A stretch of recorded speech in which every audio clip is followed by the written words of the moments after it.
Morning to some, good afternoon to others, and good night to everybody else. What is going on, guys? It's your boy Hyper, and welcome back. I hope everybody is having a marvelous day. Secondly, welcome back to episode 3 of Back to the Basics for Headrush Prime. This is going to be an exciting episode, particularly because this is going to be the first episode where we actually do a deep dive into the Headrush Prime.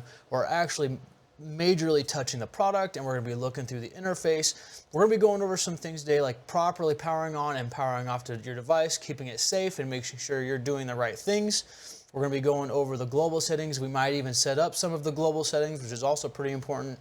And finally, but last but not least, we're going to be going over how to set up your Headrush Prime, and this works for any modeling device or any Headrush product. How to set up the Headrush Prime as a USB audio interface, set up for a PA or some speakers or studio monitors, as well as a 3-cable and 4-cable method. And then at the end of the video, I'll also put some handy things that are honorable mentions that I think you should also consider when coming to setting up the Headrush Prime that I thought would be appropriate for episode 3. So let's just dive right in, have a good time, and see what kind of mischief we can get into. Alright guys, so first things first, let's get your Headrush Prime powered on. Plug in the power cable to the back of the unit and ensure it's securely connected to a power outlet. For best results, use a surge protector to safeguard your gear. In the world of live music, recording, and live events, you'll often encounter venues or studios with less than ideal power conditions. Some places may have dirty power outlets that struggle to handle power draw from professional audio equipment or insufficient amperage to run everything properly. These issues can lead to performance problems or even damage to your equipment. That's why using a surge protector or a power conditioner is so important. It not only protects your gear, but ensures stable operation in challenging environments. One more thing before we move on to section 2, and this is a pro tip: always power off the device before connecting or disconnecting cables to avoid potential damage. The Headrush Prime also gives you a warning message when you turn it back on if it wasn't shut down properly. This happens whenever you hit the power button or pull out the IAC cable at the back without powering down correctly. Shutting down properly will preserve the life of your gear and prevent potentially corrupting files on the Headrush Prime. The Headrush Prime offers flexible outputs to suit any setup. This is how you connect it. The first method I'm going to show you guys is essentially what I like to call a pedal tone setup. It's essentially running it as if you had a pedal board running into the front end of your amp or into the input of your amp head. Essentially what you're going to need is just 2 1/4-inch cables, counting 2 dose 1/4-inch cables. And I don't personally think it matters whether you're using TS or TRS 1/4-inch. Rule of thumb is that TS 1/4-inch is more or less for mono signal, and that is typically used for hooking up guitars, patching pedals together, running the amps, whereas TRS cable is mono balanced and stereo. It could send mono balanced and stereo signal, and that's more or less used for microphones, stereo headphones, and consoles, and running to consoles. In this case, I am using TS just because I'm not running a stereo rig. So to get this method started, you're just going to take the 1/4-inch cable, you're going to come to your outputs, and you're just going to plug the 1/4-inch out into mono left on the Headrush Prime. Following hooking up your 1/4-inch out to the Headrush Prime, you're going to take your 1/4-inch and you're going to put it into the input of your amp. So at this point, you're set up and ready to go. All you need to do is take your 1/4-inch cable, plug it into the output jack of your guitar, and put it into the input jack of the Headrush Prime, and you're ready to make some noise.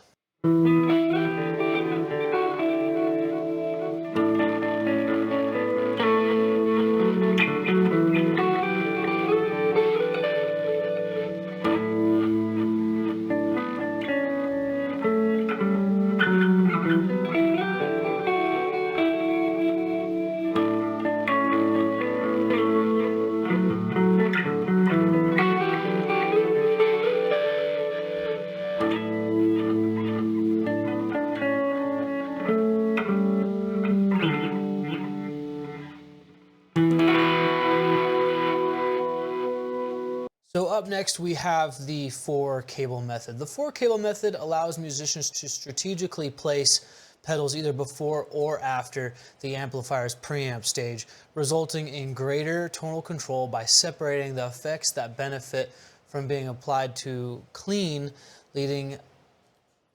signal from those applied to a distortion, leading to more refined, nuanced sound depending on the effect type. Essentially, what it does is it gives you the ability to optimize the placement of your effects for the best possible tone. So cable 1 connects your guitar to the input of the multi-effects processor.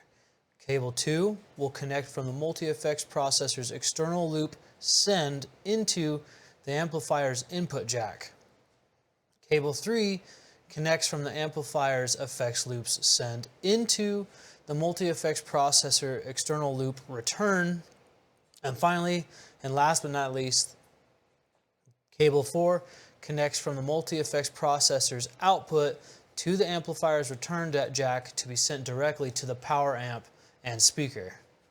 If done right and hooked up right, it should look something like this.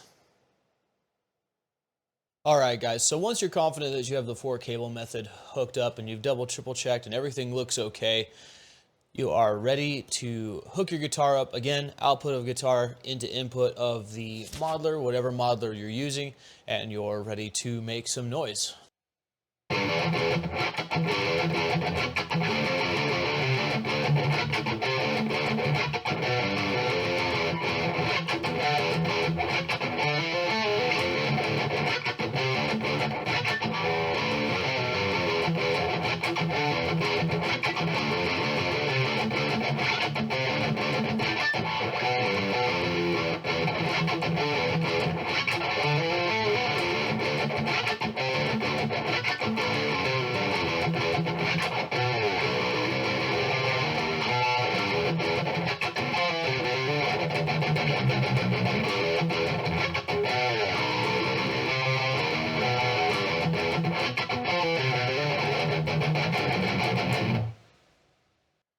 So the third method for getting audio out of the Headrush Prime, or any modeler for that matter, is called Direct Out. And this is actually probably the most common method of getting audio out for the Headrush Prime. And you're probably gonna set this up one of 3 ways, I imagine. One way being direct out, XLR out of the Headrush Prime into an FR cab, either on a stage or at home. Or you're gonna run the XLR out into a channel snake on a stage that'll run to a PA system and a front of house console. Or the third way, XLR out into studio monitors on a desk if you're using the Headrush Prime as a USB audio recording interface. And we'll go over that too.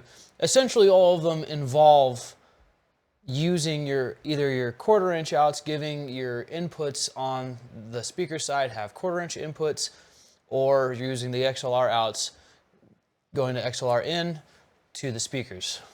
Coming to the last part of the audio side of the Headrush Prime, and this is going to be the last little bit that I'm going to show you in the sense of audio, and this is using the Headrush Prime as a USB audio recording interface.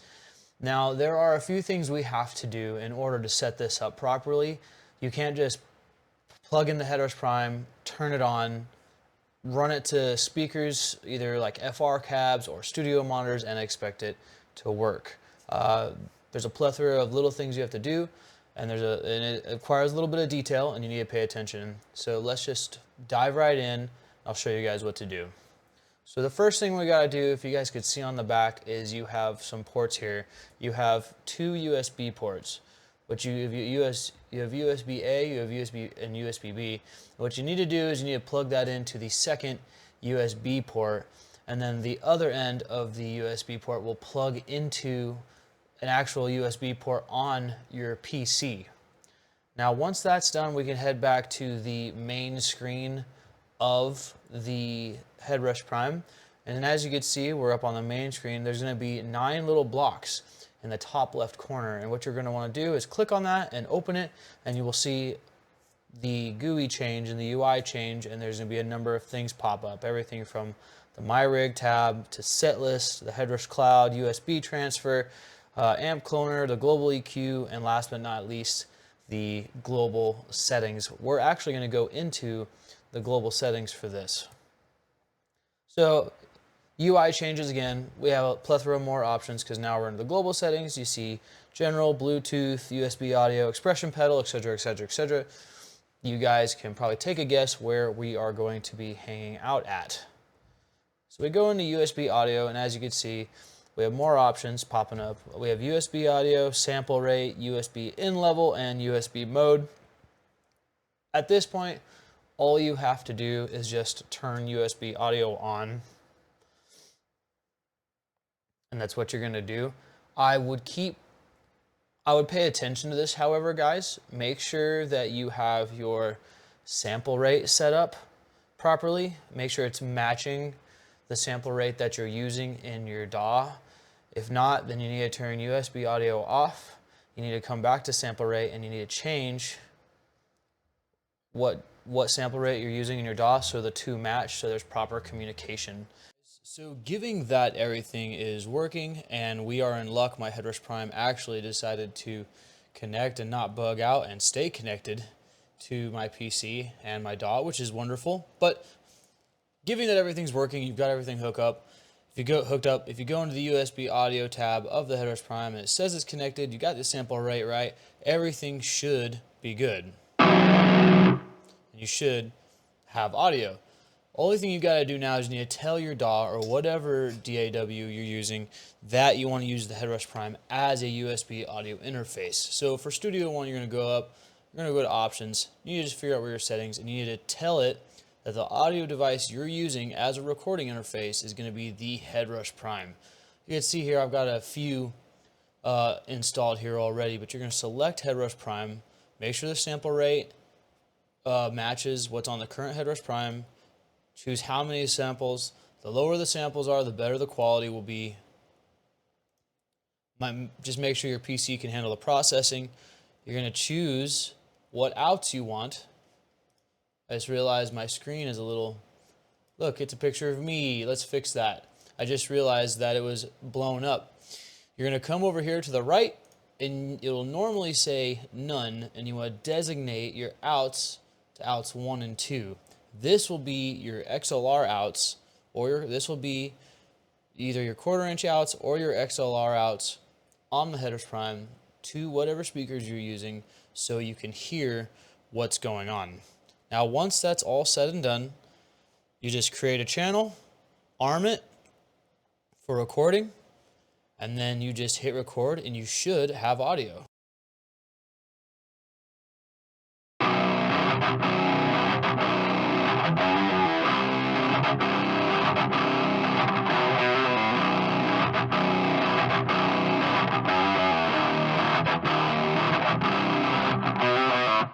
All right, guys, so we're coming into section 3.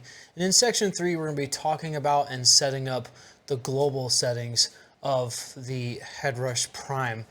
So to get to the global settings of your Headrush Prime, you're going to go up to these 9 blocks in the top left corner of your Headrush Prime's UI.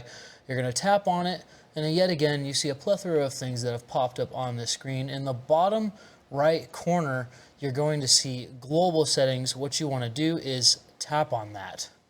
We are going to be going through all the tabs on the general settings menu.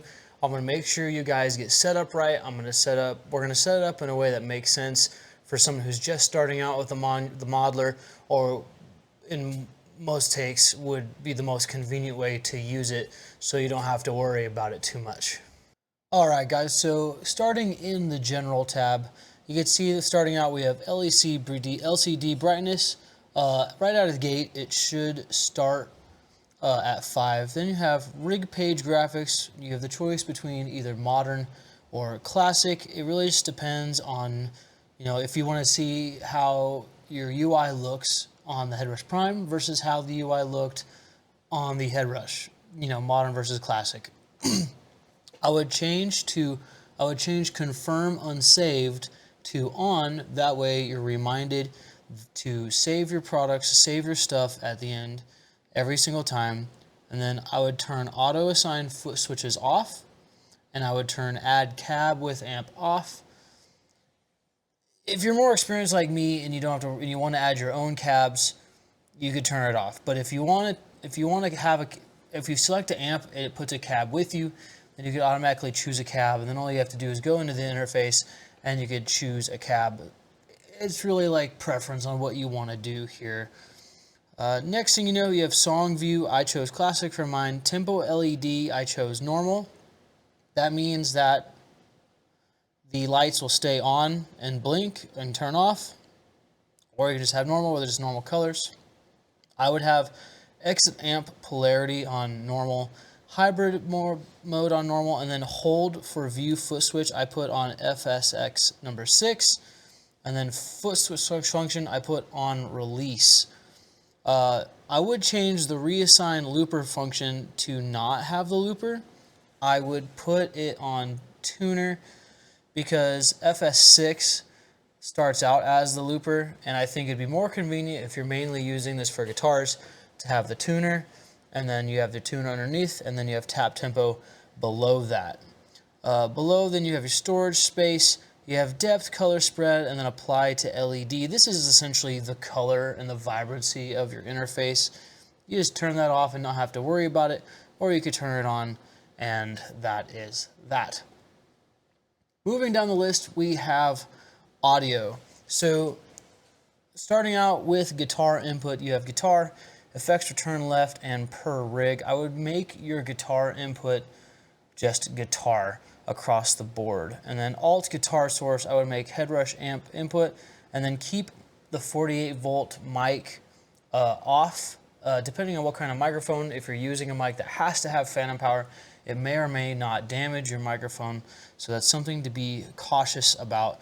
Scrolling down a little bit, we have advanced outputs. So for outputs for guitar, I would make it XLR. If you're going to monitors, a channel snake on a stage, or FR cabs, I would turn 1/4 inch on, just because if you just have that variety. And I would turn phones on if you're just at home practicing and you can't make a lot of noise. I would also do the same with alt guitar if you had to, and then guitar 2 I would do the same. I would just turn these all on.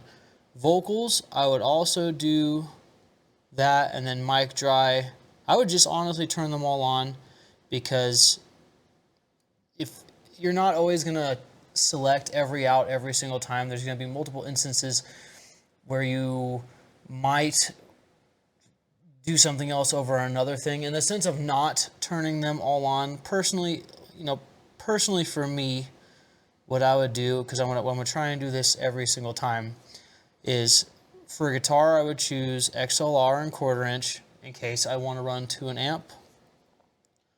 For alt guitar, I would just leave that off. Guitar 2, I would do XLR 1/4 inch. Vocals, I would do XLR only. And then mic dry, I would do XLR and phones. And then practice tool, I would run XLR 1/4 inch and phones. So continuing down, we have effects loop stereo, send and return. Effects loop level, I would leave rack. And then output levels, this is important.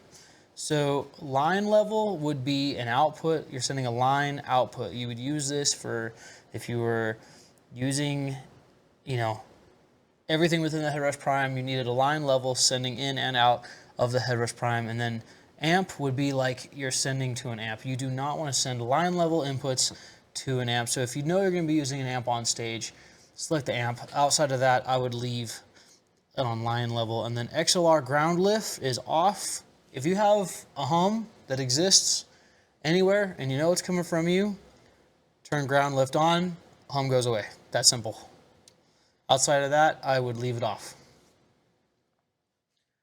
Continuing down, we have Bluetooth. I would not leave Bluetooth on. I would leave Bluetooth alone unless you were actually using it. All you'd have to do is turn it on, and you can connect your AirPods, your phone, etc. You could also choose where that Bluetooth is going out at. If I had to choose one, it would be XLR out. Excuse me. Moving down, you have Wi-Fi. Obviously, this is connecting to your house Wi-Fi, and you would use this to update the modeler, send rigs to the cloud. I think that's just about it. You know, you can see that other Wi-Fis have shown up on the menu, including mine. And then below you have the Headrush remote. This is if you want to use the Headrush remote from a PC or a laptop. You just put in the web link right there. It gives you, and you should have access to the Headrush Prime remote. And then we went over USB audio a little bit. I would leave this off unless you are actively using the Headrush Prime as a USB recording interface. If you are planning on using it as a USB interface quite a bit, I would highly suggest making sure, like I said before, make sure your sample rate is right. Most things will run at a sample rate of 48. That just kind of leaves everything at a good spot. You know, just about everything can run at 48. And then USB mode, you have live, DAW, and reamp. Depending on what you're doing, make sure this is setting. Like if you're using it with a DAW, go to DAW. If you're using it live, use it with live. You know, that's when you would run into a snake, and then it's being recorded. And then you have reamping. And then obviously you have USB in level, and that's essentially how much you're sending to your DAW. I wouldn't worry about MIDI too much. I haven't worked with MIDI on the Headrush Prime a whole lot. I haven't worked with the expression pedal. I would just leave that at default, how it is right now. And last but not least, we have info. And there's some important stuff here that will help you out here. At the top, you can see we have software, hardware, and then you have the device name, the license, and then send anonymous usage statistics. If we tap on software, it gives you the firmware version of what firmware you're using on your current Headrush Prime. And if you read through this and you look through it, it also gives you an update of everything that came out with this firmware, updates, fixes, bugs, things they've added, things they've taken away. This is pretty important. If you're having a hard time trying to figure out what came with your Headrush Prime or what update or what firmware you're on, this is a good place to start. Just go to info, check your software, read through this. This will tell you everything you need to know. It's a very educative place to live. Moving on to global EQ, and this is kind of exciting and also crucial and important. The global EQ applies to all your patches. It is the last little bit of processing that goes on before it leaves the Headrush Prime and goes to an amp, goes to a channel snake on a stage, or goes to, to a console, or runs to FR cabs or studio monitors on a desk. You would use the global EQ to control boominess in a room, to add a little bit more clarity if you needed to be a little bit brighter, or to control or control hollowness or muddiness, depending on where you were at.